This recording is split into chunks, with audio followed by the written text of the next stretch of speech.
Hello everyone! Today I'll walk you through the process of creating this little one in 3D using Blender.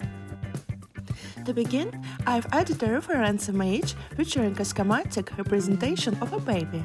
I'll be using its proportions as a guideline, occasionally glancing at it to ensure accuracy in my model. First, I add the cube, then I apply Command +2, which instantly adds a subdivision surface modifier to smooth out the shape. Now I press Tab to enter Edit mode, where I start refining the basic form of the head. Holding down Toggle X-ray Transparent mode, I delete half of the head and apply the mirror modifier to ensure perfect symmetry. Next, I activate proportional editing and press G to smoothly adjust the shape of the head, allowing for more organic proportions.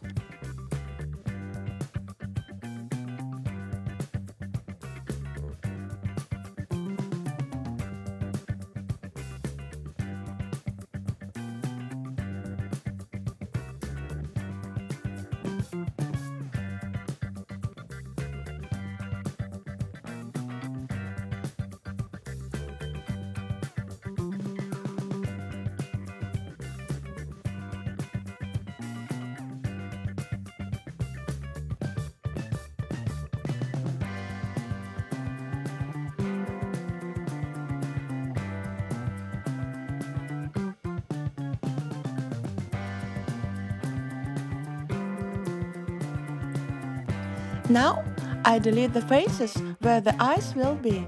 Then I select the surrounding edge loop by holding Shift plus Option and use F to fill the gap, creating a new face. Next, I press I, Insert Faces, to generate a smaller face within the newly created one, preparing the area for further refinement. Now I adjust the vertices of the newly created and set shape to sculpt a more natural eye form.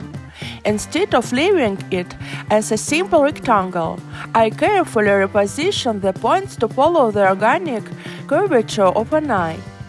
This step ensures that the shape transitions smoothly from a basic cutout to a well-defined eye socket.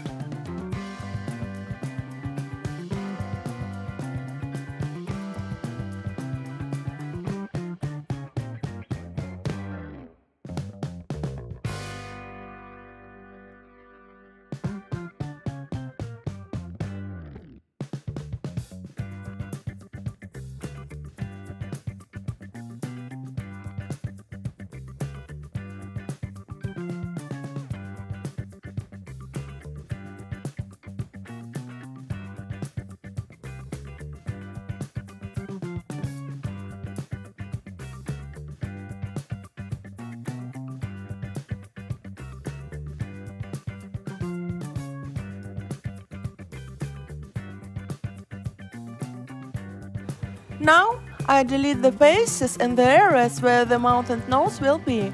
This clears space for the further detailing and ensures a more structured approach to shaping the facial features. Now I adjust the vertices, carefully pulling them into place to shape this area precisely as needed. This step helps refine the facial features, ensuring the contours look natural and well-defined.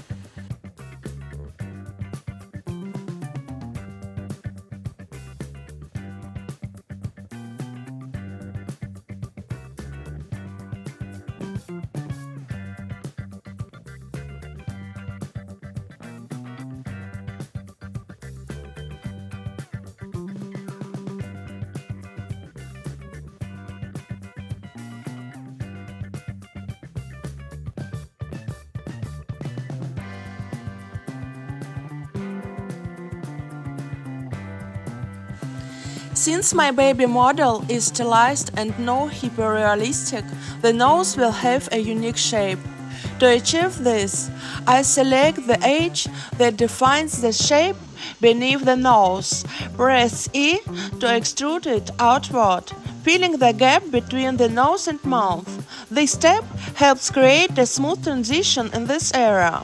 Now, only the spaces for the nose and mouth remain open, ready for further detailing.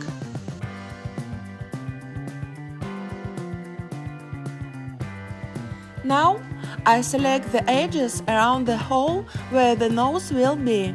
With the selection active, I press E to extrude the shape forward, forming the base of the nose.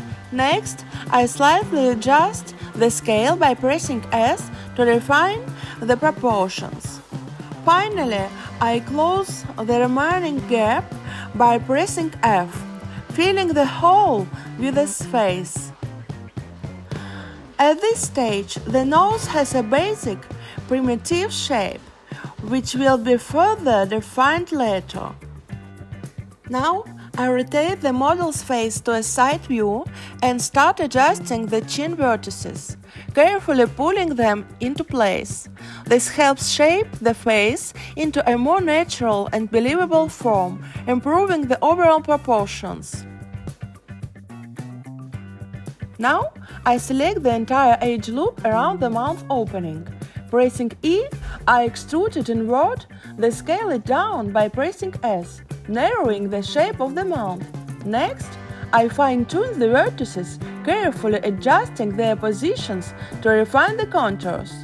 This step ensures that the mouth area is well defined and ready for further detailing.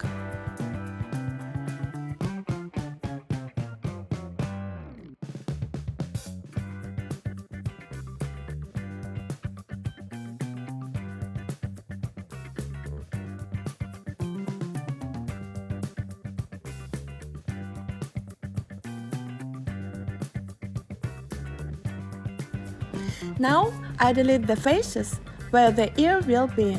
Then I fill the gap by selecting the surrounding edges and pressing F to create a face. Next, I scale it down by pressing S, forming a small quadrilateral as the base of the ear. I refine its shape slightly and press E to extrude it outward, creating the initial ear structure. After adjusting the extruded coat, I scale it up slightly and extrude again with E, giving the ear more defined form. At this stage, the ear has a basic shape. And now I move on to adding more details to refine it.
From the time to time, I toggle the subdivision surface modifier on and off.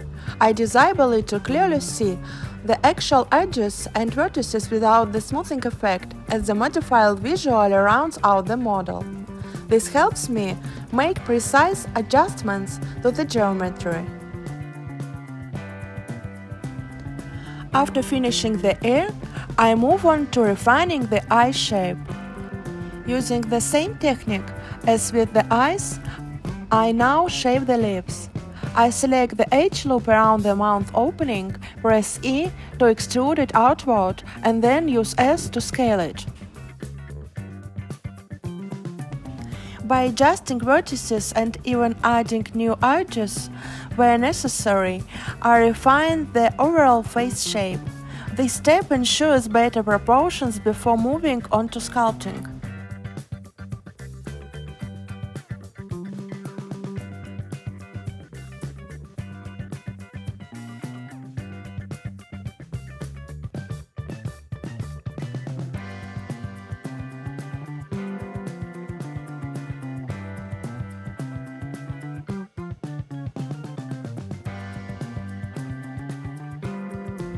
Next, I switch to the sculpt mode, where I further refine the nose, making its shape more natural and give the cheeks a rounder, fuller look. I also enhance the lips, adjusting their curves for a more defined appearance. Finally, I refine the ear details, carefully shaping all the folds and contours.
Now, I refine the nose shape and add nostrils. To do this, I select a few faces where the nostrils should be and delete them. Then, I select the edge loop around the opening and press F to fill it. Next, I press E to extrude inward, creating a narrower face. I extrude again with E, pulling the nostril further inside to give it depth. Finally, I carefully adjust the vertices, fine-tuning the nostril shape and refining the overall form of the nose for a more natural look.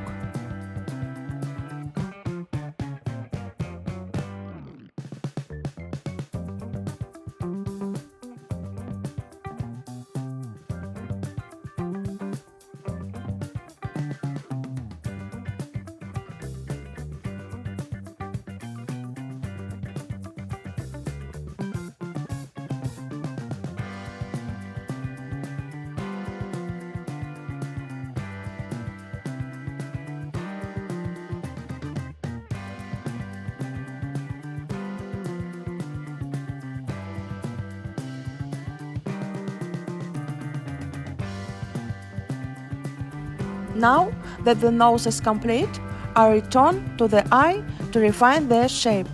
I start by creating the eyelids. First, I extrude the upper eyelid outward, shaping its curve.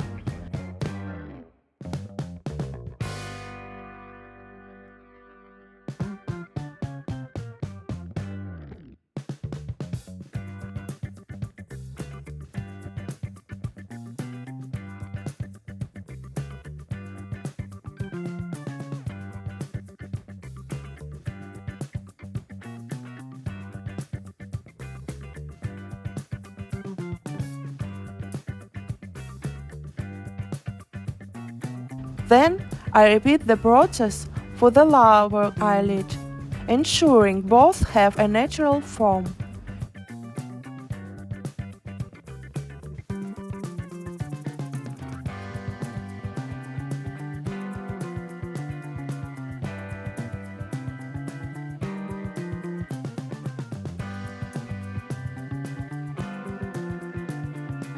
Next, I extrude the inner part of the eye socket to create depth. To make the eyelids more defined and structured, I add an extra loop cut around them,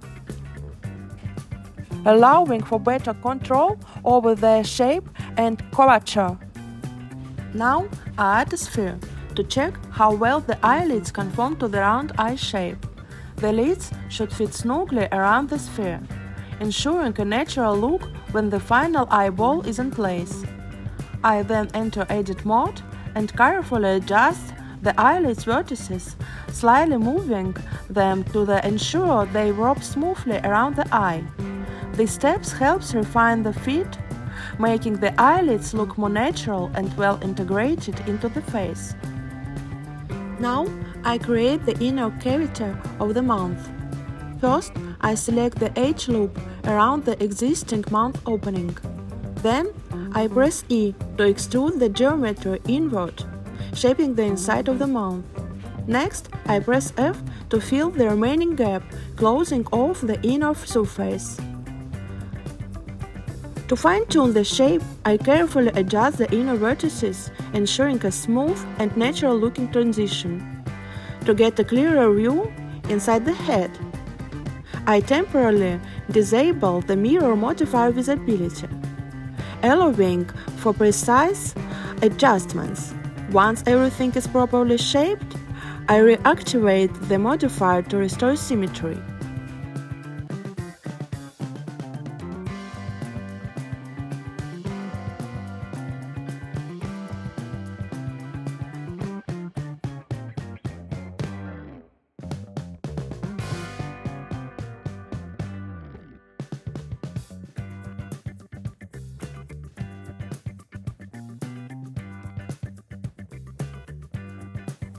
Now I refine the overall shape of the head. I switch to edit mode and start adjusting the vertices, pulling them slightly where needed to improve the form. If I want to modify the larger area, I enable proportional editing, which allows for smoother and more organic adjustments. However, if you are already happy with your model, you can skip the step entirely. In my case, I decided to make a few refinements. I slightly lift the nose, adjust some facial features to enhance the childlike appearance, and tweak a few points on the ears for better definition. Again, this step is optional, but I want to achieve the exact look I have in mind.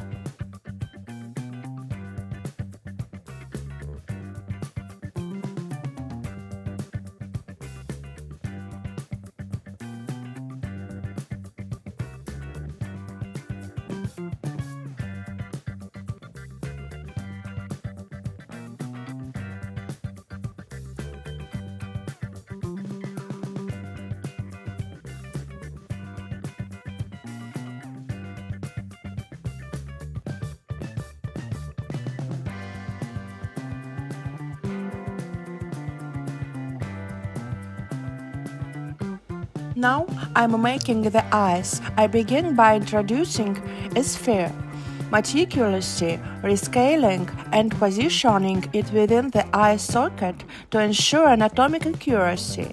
I then press R and Y to rotate it into the correct orientation before duplicating it.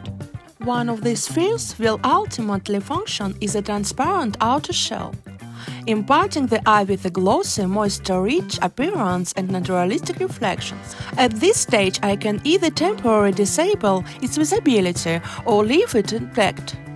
But I will exclusively focus on refining the inner sphere. Next, utilizing G or the Move tool, I subtly nudge the inner shape inward, carving out the necessary depth.